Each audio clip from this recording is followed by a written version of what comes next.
In first-century Judea, a crowd presses tightly against the rocky shoreline of a lake. Hundreds of people, eager to hear the man standing at the water's edge, surge forward until the dry land is entirely occupied.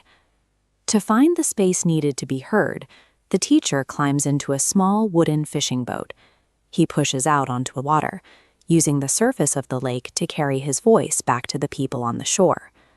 Instead of reciting complex theology or legal codes, he speaks about the everyday realities of first-century life. He describes the dirt, the birds, and the weather patterns the crowd can see on the hillsides behind them. He anchors the invisible concepts of his message in the tangible physical world. For this audience, the path to understanding the kingdom of heaven begins with the common chores of a Galilean afternoon. He tells of a farmer walking through a field who scatters seed across the varying terrain with an open hand. Much of it fails instantly. Birds eat the seed on the hard paths.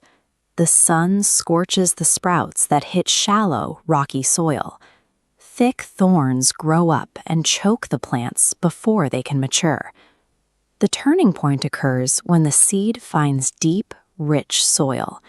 Here, it takes hold and produces a crop 30, 60, and 100 times larger than what was originally sown. He describes the mustard seed and the leaven with the same focus on aggressive expansion.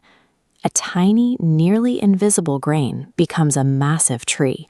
A pinch of yeast works its way through 60 pounds of flour until the entire batch is transformed. These stories suggest that the kingdom begins with a small, quiet entry into a person's life. From that microscopic starting point, it possesses an internal life that steadily expands until it occupies everything.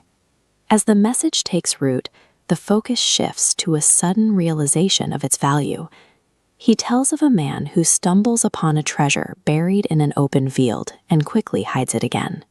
Driven by a frantic joy, the man goes and sells every single thing he owns.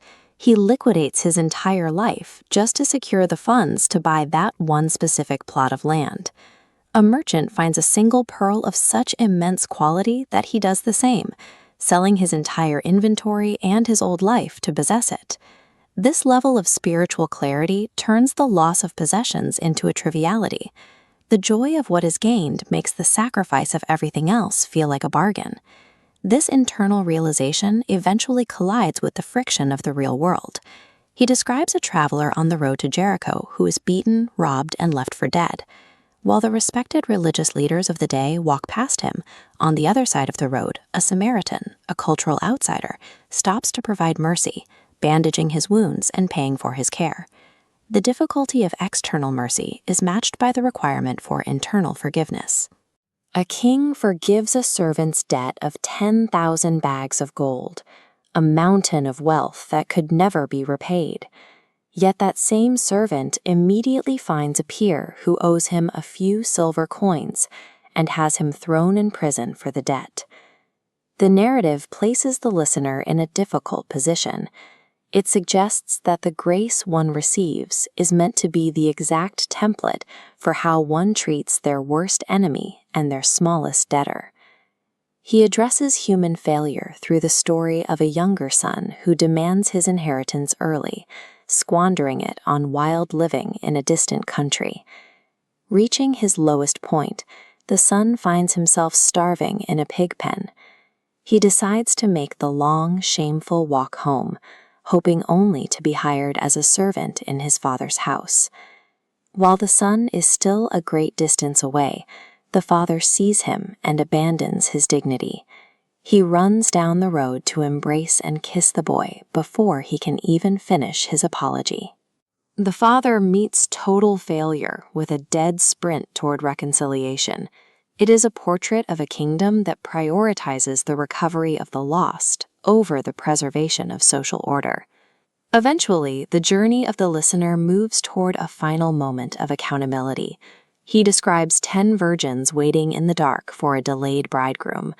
Those who failed to bring extra oil for their lamps find themselves locked out of the wedding banquet, facing the permanent consequences of their lack of preparation. A master leaves his wealth with 3 servants before departing on a journey. Upon his return, he demands to see what has been done with his property. He promotes the servants who took risks to multiply the wealth, but he punishes the one who buried his portion in the dirt out of fear. These accounts of the harvest demand active participation. The kingdom is presented as a gift that must be put to work, rewarding those who move with courage and discarding those who settle for stagnation. The stories end, and the perspective returns to the shoreline of the lake.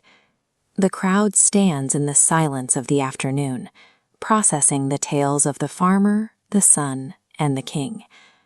By focusing on lost coins and hidden treasures, the teacher bypassed the academic debates of the era and spoke directly to the human condition. The listener realizes the figures in the stories share their own face. As the boat pulls away from the bank, the crowd is left standing in the quiet realization that they have been hearing the biography of their own lives.